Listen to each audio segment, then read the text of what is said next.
4 kilometers below the waves. The biggest challenge was the depth. At the bottom of the Atlantic, investigators search for the remains of Air France Flight 447. This was a major commercial airline. What the hell are you doing? That had a plane suddenly drop out of the sky in 4.5 minutes. 228 people are gone. It was a real shock. We need to contact Brazil and Senegal air traffic control right away, please. Air crash investigators face a monumental task. We absolutely had to understand why this accident happened. The easiest explanation is that the bomb blew it out of the sky. That would explain it. The answers may lie in the wreckage, but finding that evidence Stop there. will take years. They had to do whatever it took.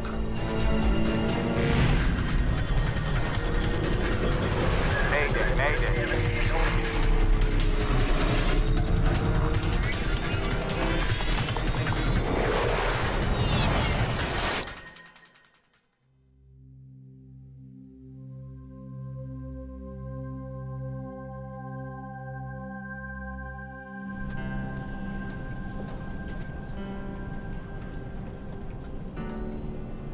Air France Flight 447 is crossing the Atlantic Ocean. The Airbus A330 is flying an 11-hour direct route from Rio de Janeiro to Paris. 58-year-old Captain Marc Dubois is in command. Here's the new forecast. He's been a pilot for well over half his life and is now one of the most senior captains at Air France. It's hard to see anything in this plane with this lighting. First Officer Pierre-Cédric Bonin is 32 years old. He's been flying the A330 for about a year. We are arriving at Intoul.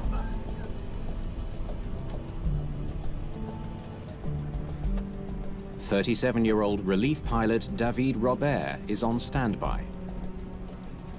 The 3 pilots fly in shifts to stay alert.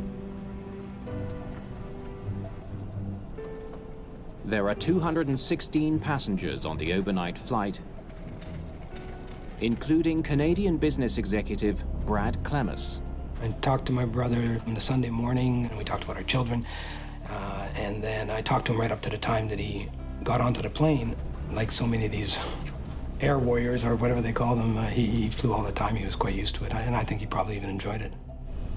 With the autopilot holding the plane steady at 35,000 feet, Air France 447.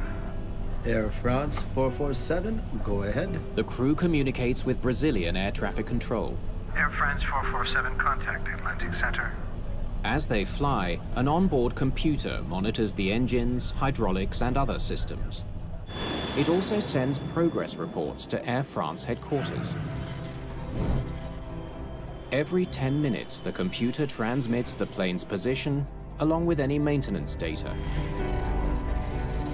Ces messages de maintenance ont pour objectif, tout simplement, The goal of the maintenance messages is simply to help the ground teams prepare for any repairs to the plane that are needed for the next departure. éventuellement nécessaires sur l'avion avant qu'il reparte. Atlanta go, Atlanta go. Air France 447, calling Atlanta go. Air France 447, Atlantico, go ahead. 3 hours into the flight, the captain reports reaching a navigational waypoint off the coast of Brazil. Air France 447, position in tow. Maintain flight level 350. Okay, will do. So we've got a thing up ahead. Yes, I saw that.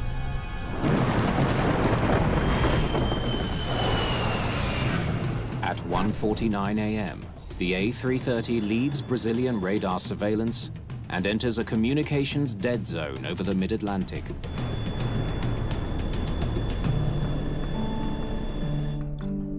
Two hours later, an air traffic controller in Senegal tries to contact the flight.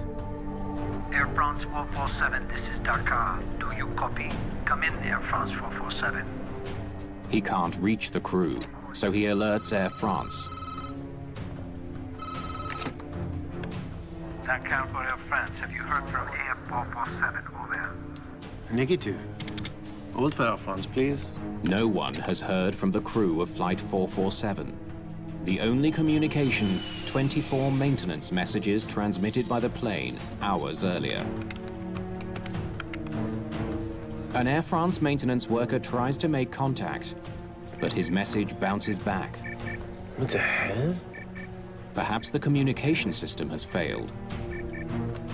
HF radio, especially at night, is not terribly reliable. So for some of the time that it was missing, everybody was saying, well, I hope it's just a communication problem. By the time the plane should have reached French airspace, controllers still can't make contact.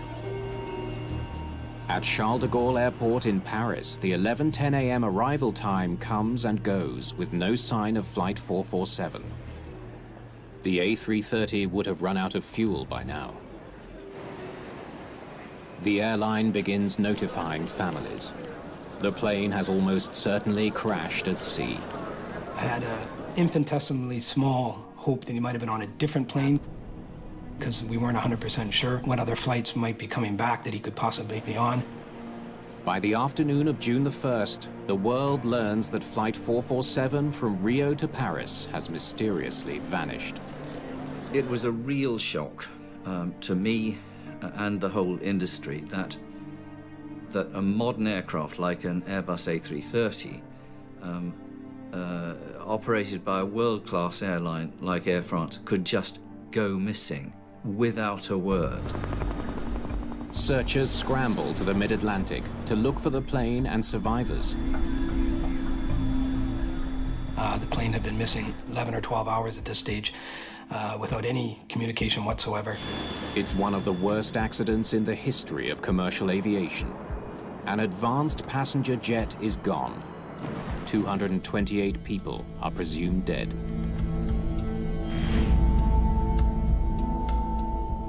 Je leur ai dit la vérité, c'est-à-dire que les perspectives de retrouver des... French President Nicolas Sarkozy announces there's almost no chance anyone survived.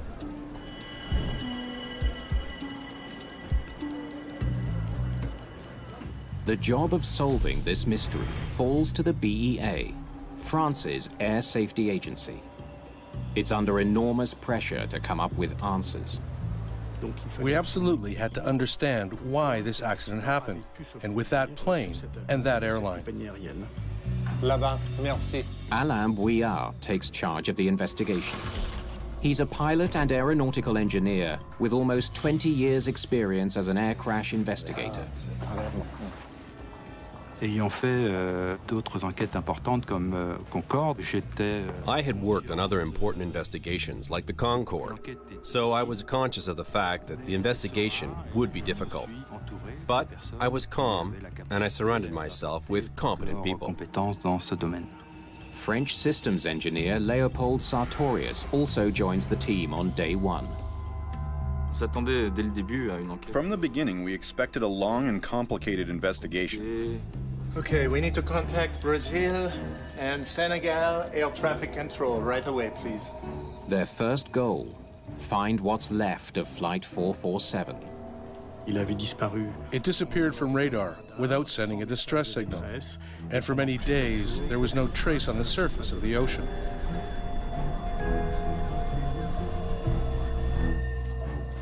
This is the last time they sent their position. Des messages de position envoyés par l'avion toutes les 10 minutes. Positional messages sent by the plane every 10 minutes allowed us to be sure enough of the zone. A large zone where the plane might be found. Zone assez large où pouvait se trouver l'avion. Sartorius doesn't know what direction the plane flew after sending that last report. He only knows how fast it was flying. There's a huge area to search. I say we start here. Thousands of square kilometers of open water. Air and naval forces scan the ocean looking for any sign of Flight 447. Finally, after 5 days of searching, a Brazilian pilot spots a few scattered pieces of floating debris. Wreckage from an A330, but no survivors. The find erases any lingering doubts about the crash. Everyone aboard Flight 447 is dead. Your world collapses. It was absolutely horrible. You know, he was a wonderful person. I was very close to him, and it's just, you know, the most horrible thing that you could think of. The families of 227 others are in the exact same position. They all need answers.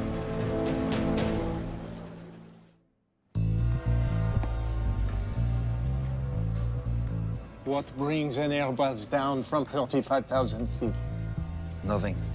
La perte d'un avion en croisière est toujours... The loss of an airplane during cruise is always rare. Nous sommes plus habitués à traiter... We're more used to events taking place during takeoff or landing, so this event raised a lot of questions. Donc cet événement appelait beaucoup de questions. One of the most pressing and disturbing questions: has the world just witnessed a deadly terrorist attack?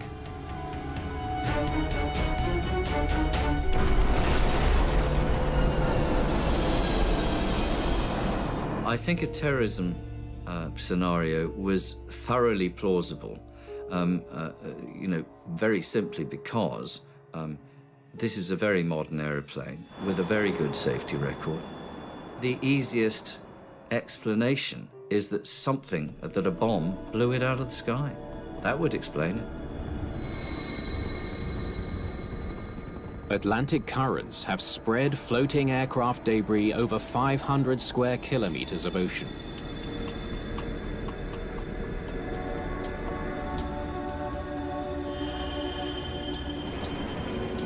Every piece recovered is carefully catalogued, photographed, and sent ashore for analysis. But it's the wreckage lost at the bottom of the sea that investigators need most. Wreckage that includes the vital flight recorders. If we didn't find the flight recorders, we would never understand what happened. The two flight recorders capture important details. Air France 447. Air France 447, go ahead. Of what the pilots say and do during the flight. Air France 447, contact the Atlantic Center. The black boxes are so vital, they're equipped with a locator beacon to help investigators find them, even underwater. But the clock is ticking. The beacon can only send a signal for 30 days. What's more, the mid-Atlantic Ocean is 4.5 kilometers deep in some places. Deeper than the remains of the Titanic.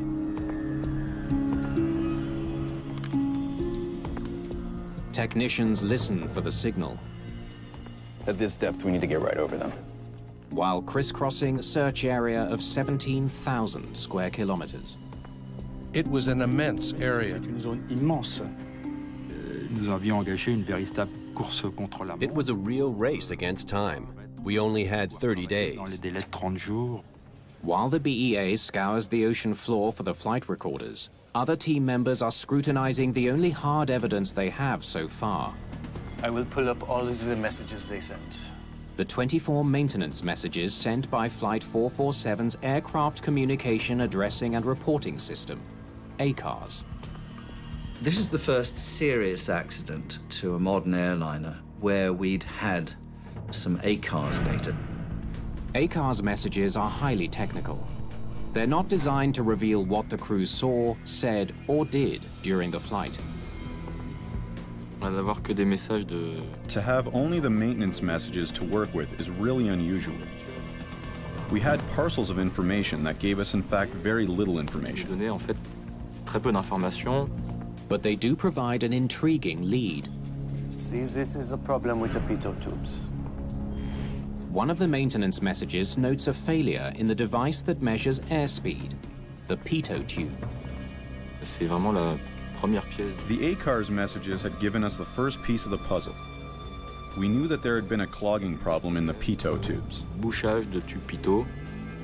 Pitot tubes are small cylindrical sensors that sit outside the body of the plane. As air rushes through the tubes, they calculate airspeed. But sometimes pitot tubes temporarily fail. Dans un environnement. In an environment with very dense ice crystals, all the ice crystals clog the tube and stop the air from entering. De rentrer à la place. Air France and other airlines were in the process of replacing pitot tubes to prevent just this kind of problem. The tubes were freezing all the time. Annoying, but certainly not dangerous.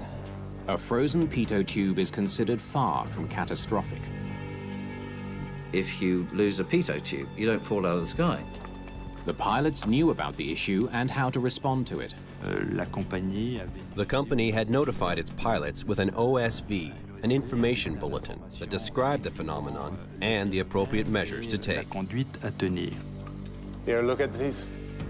Bouillard concludes that frozen pitot tubes alone cannot explain the crash. There is more to this story. These messages aren't much help. Nous avions eu ces certitudes. We were certain of this right away. We would have to look elsewhere. Ailleurs.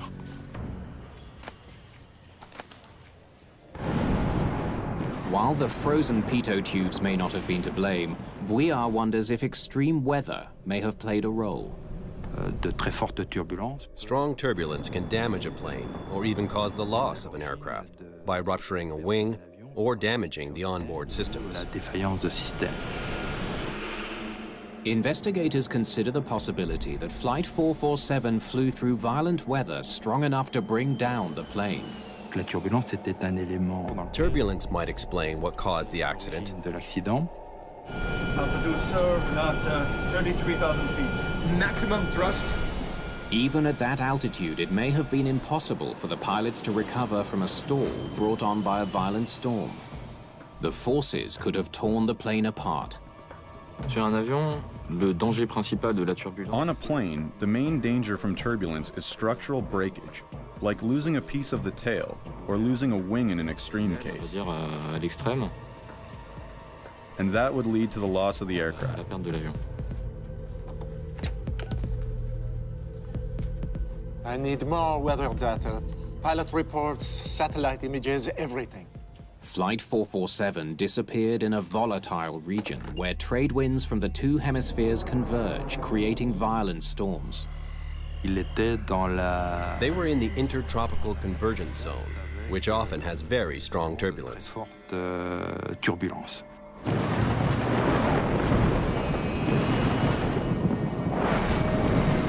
Other planes changed their route that night to avoid storms in the area. But what kind of weather did Flight 447 encounter? Quelles étaient les conditions? What were the actual conditions? What was the actual environment around this plane? It was a real question. Véritable question.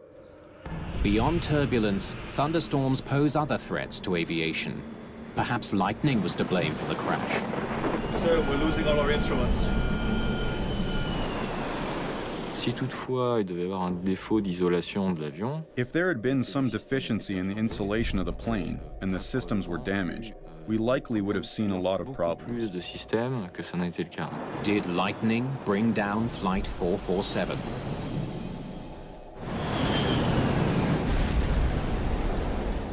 So far, the only evidence Bouillard has is floating debris, including some unused life jackets, indicating that passengers didn't have time to put them on. La récupération des gilets de sauvetage dans leur Recovering the life jackets in their original packaging told us that the event happened very quickly. s'était passé de façon très vite. The passengers weren't ready for the impact with the surface of the water. Cet impact avec la surface de l'eau. The unopened life vests hint at a sudden catastrophe. But other debris suggests just the opposite. La récupération The recovery of the tail was a very important element. très important. The pattern of fragmentation can reveal important clues about when the tail broke off. La nature des ruptures All the ruptures were static in nature. There was no trace of fatigue damage. de fatigue. This had to happen when it hit the water. Cet empennage The tail was connected to the fuselage at the moment of impact. It didn't come apart in flight. rompu en vol. If the A330 hit the water in one piece, It wasn't brought down by a bomb or by turbulence. Investigators are no closer to solving this mystery.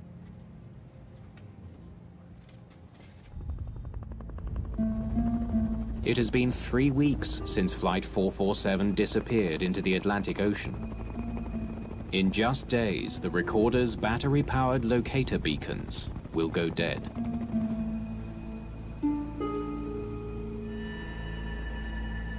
With only floating debris to study, specialists pore over a section of Flight 447's galley. Looks like the pressure was vertical, like this. They make a key discovery. The plane landed flat and at high speed. Examining the galley confirmed that there was an enormous vertical acceleration the instant the plane hit the surface of the water. Everything inside the plane was flattened, like a car in a metal crusher. They realized that the aeroplane had not nosedived into the sea. It was almost certain that it had belly flopped into the sea. And how that could have happened to a modern airliner, nobody could think of. Under these circumstances, it was essential to find the recorders to understand the accident and explain why it happened. The search at sea hits day 30 with no sign of the A330. The locator beacon is presumed dead. Bouillard turns to high-tech sonar to continue the search. From that moment on, sonar was the only way we could detect metal on the ocean floor and have some chance of finding the wreckage. But steep underwater mountains and valleys make the ocean floor difficult to scan. The search area really hadn't been seen before.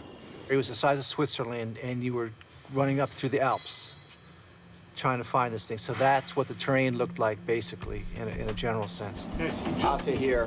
After months of searching, they've scanned more than 22,000 square kilometers of ocean bed and found absolutely nothing. The absence of the flight recorders and wreckage felt very frustrating and like a failure. To us, it was inconceivable in 2009, 2010, that we could lose a major airliner and not be able to find it, not be able to understand even remotely what had happened and why 228 people had lost their lives. Investigators are determined to succeed. They turn to the same automated underwater vehicles that found the Titanic.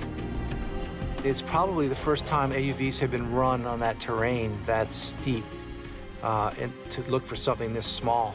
You know, it's a big plane when you stand next to it, but when you're searching the ocean, it's a very small target. Still no sign of any wreckage at the bottom of the sea. It's as if the plane simply disappeared.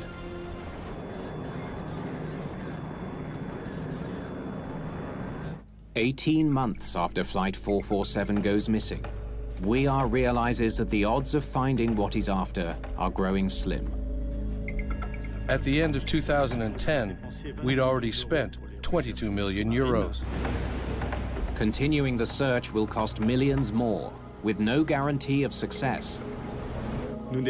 We weren't sure we could find the wreckage. And if we did find the recorders, we weren't sure we'd be able to read them. The black box is not designed to stay in such deep water for 2 years and still function afterwards. The boxes may have already been crushed by the tremendous underwater pressure.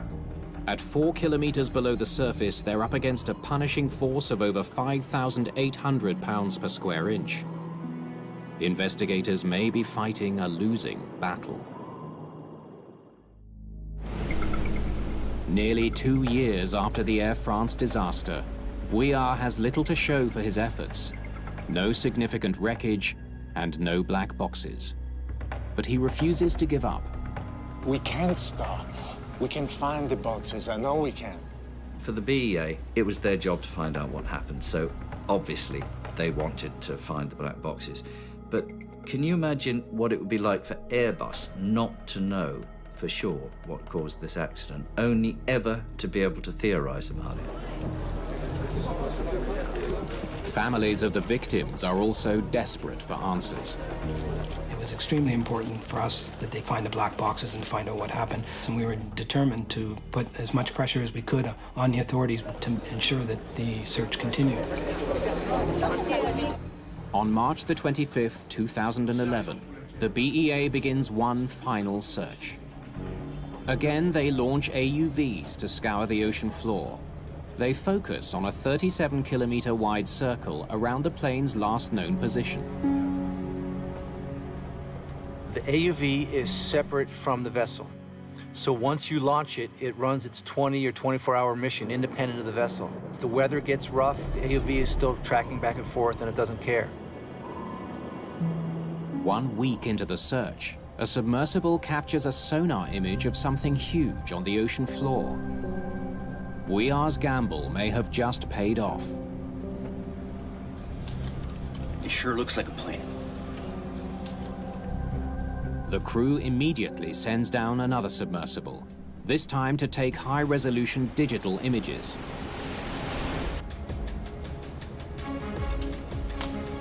Never thought I'd see the day.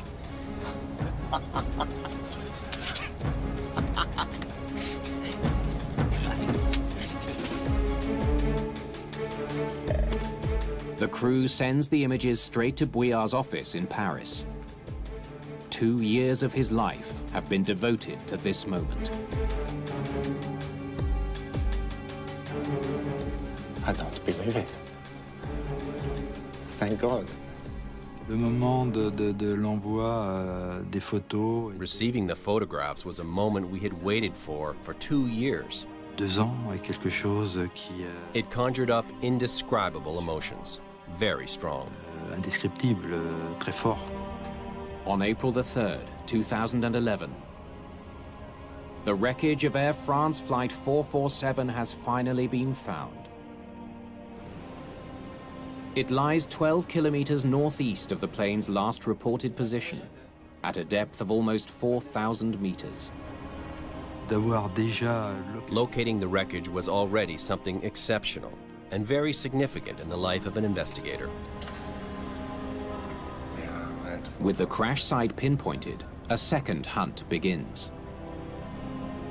An operator guides a robotic submersible as it peers through the darkness in search of the 2 black boxes.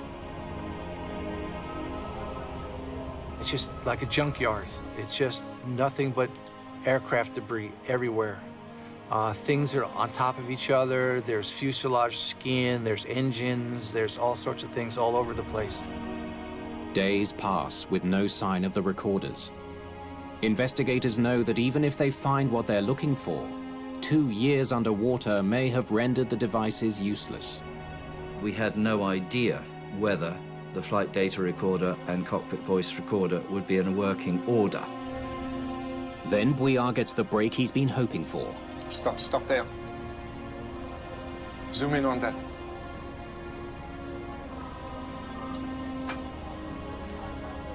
Incredible. Absolutely incredible.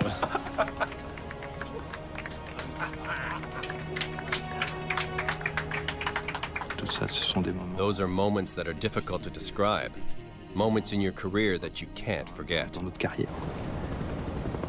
An unmanned sub first recovers the flight data recorder, then the cockpit voice recorder.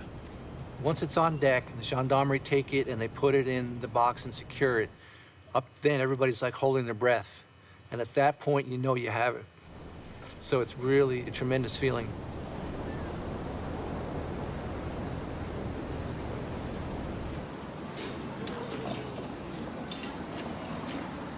French gendarmes escort the flight data recorder and the cockpit voice recorder to Leo Sartorius' lab in Paris. After countless hours of searching and theorizing, the world may finally understand what happened on board Flight 447. The answer to what went wrong may be locked in these watertight containers.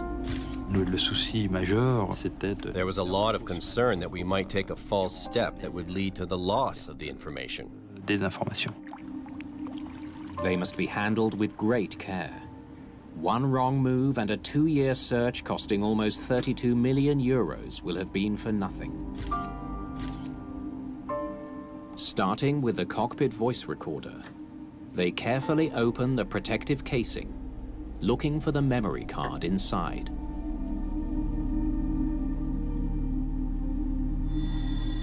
The worst thing would have been for the actual memory cards to be broken, physically broken. This isn't good. See the damage? Transmitters look broken.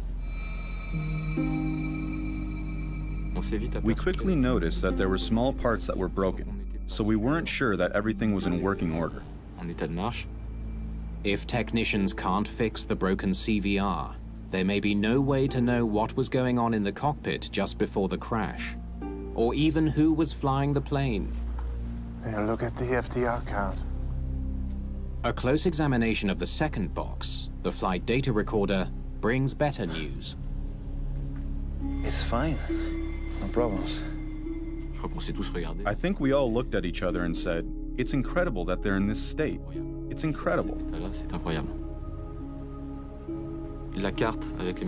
The memory card was in excellent condition. We were able to read the data very quickly.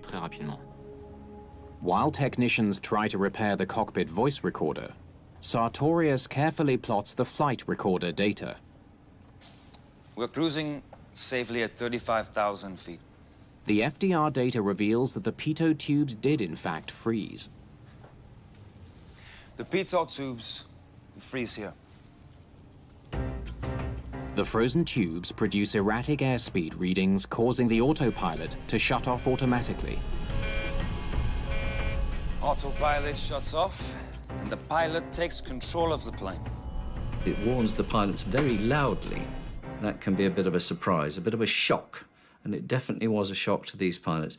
And it was their reaction to this warning which was the key to everything else that followed.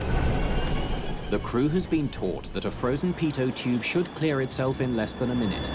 The pitots on the aircraft, they were only subject to the clogging for about 56 seconds. And after that, the airspeed readings were back to normal again. The pilot only needs to hold the plane steady and the problem will disappear. The airplane doesn't know that you don't know the airspeed. All the airplane wants is power to keep it going forward and the same attitude to keep it in level flight. But he does not hold steady. Whoever was flying the plane pulled back and pitched the nose up instead. Il a paru à la déconnexion du pilote automatique. When the autopilot disconnected, the pilot in command changed the pitch of the plane. Le pilote en fonction. He climbs more than 2,500 feet. If you pull the nose of an airplane up, it's going uphill, it's going to slow down. Here, their speed dropped more than 90 knots in less than a minute. This triggered a stall warning here. Cette situation... Raising the nose of the plane at high altitude put the plane into a stall very quickly. Dans une situation de décrochage. In an aerodynamic stall, the wings lose lift and the plane drops from the sky. C'est les actions des pilotes. It was the pilot's actions that led to the stall.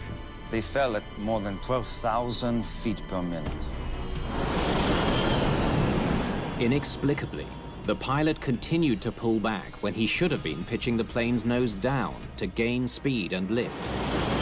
The more you raise the nose, the more the lift will be destroyed. And that's what was happening to Air France 447. We had a plane that was practically falling like a rock. Only the cockpit voice recorder can reveal why the pilots acted as they did. In our laboratory, there were a few hours of agony because we weren't sure we could read the data after all this effort, all this money spent. Will it play? I don't know. Investigators are up against the wall. They have just one hope remaining in their long quest to know what caused the worst disaster in Air France's history. Everything they've worked for now depends on repairs made to one small electronic device.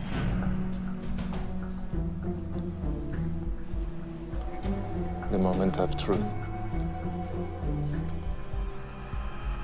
Air France 447. Air France 447, go ahead. Air France 447, contact Atlantic Center. Atlanta Go, Atlanta Go. 40 minutes before the accident, Captain Dubois is in his seat.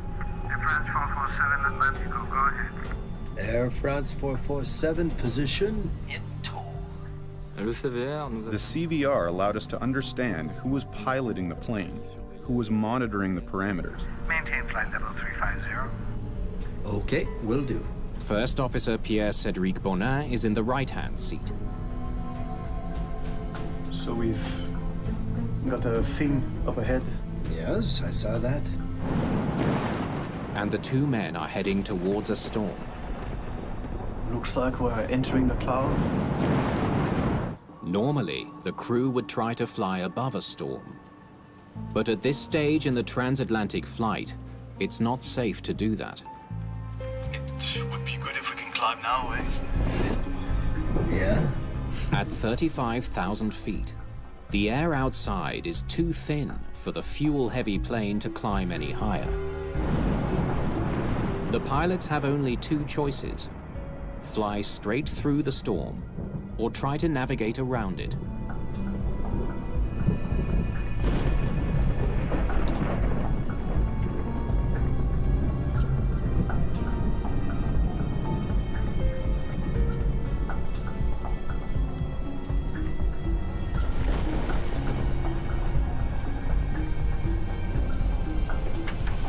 You get some sleep?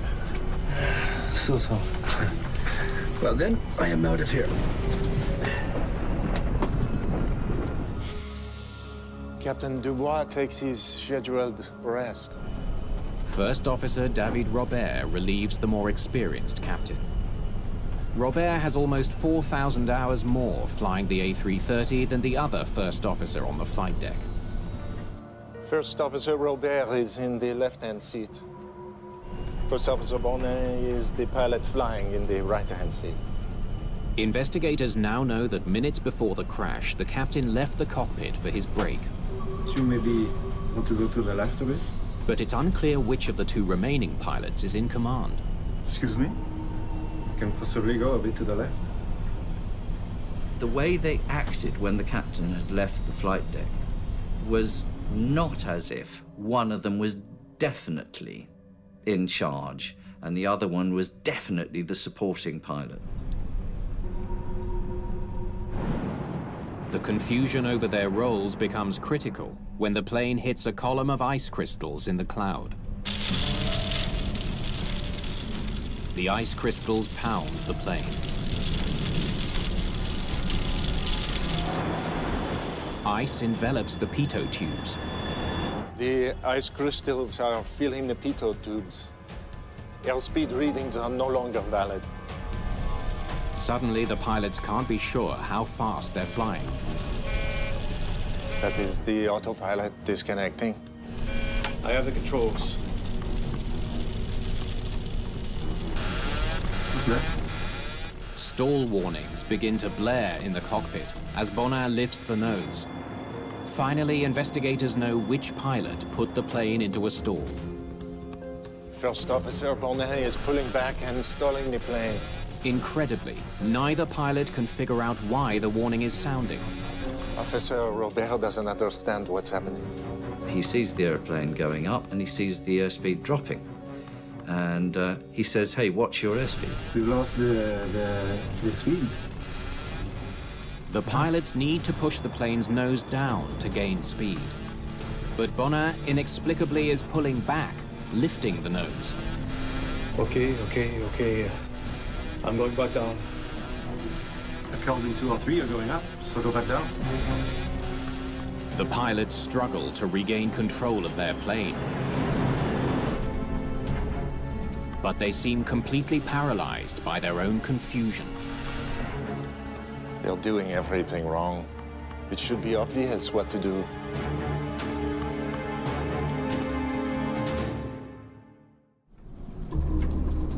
Desperate to save his 216 passengers, First Officer David Robert summons the captain. Bonin increases thrust to maximum power, but it's no use. Do you understand what's happening? I'm losing all control of the plane. When they get here, they are falling at more than 6,200 feet per minute. So they still have about 2 minutes left to figure out what's happening. First Officer Robert decides to take control. Controls to the left. He tries to push the nose of the plane down, a key step for recovering from a stall. But incredibly, Bonin is still pulling back on his controls. They can use their side sticks at the same time. If both go in different directions, they have a tendency to cancel each other out. The fact that the two pilots were making different and sometimes opposite inputs to the side stick controls was pretty surprising. The two pilots were not coordinating their thinking or their actions. 90 seconds after the crisis began, the captain returns. What the hell are you doing? We've lost all controls here. We don't understand anything. We've tried everything. Because they weren't believing the situation that they were now in, they just went back to basic instinct, which is, I want to go up. I want to stop falling. Let's pull the nose up. Dubois scans the instruments, trying to see what's gone wrong. What do you think? What do we need to do? I don't know. It's going down. The captain doesn't have enough time to assess the situation. Well, we're at 9,000 feet. Climb. But I've been at maximum nose up for a while. Finally, Dubois understands. First Officer Bonin is causing the stall by pulling the nose up. No, don't climb. By the time they figure it out, it's too late. Robert can't get enough lift to recover from the stall. At 2,000 feet, sensors detect the ocean's surface and trigger new alarms.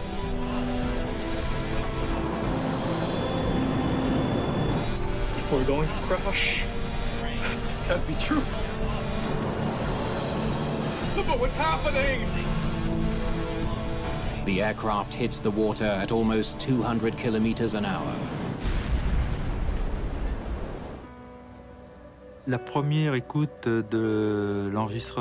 Hearing the conversations on the cockpit voice recorder for the first time was a big moment. It left us speechless. Nous a laissé sans voix.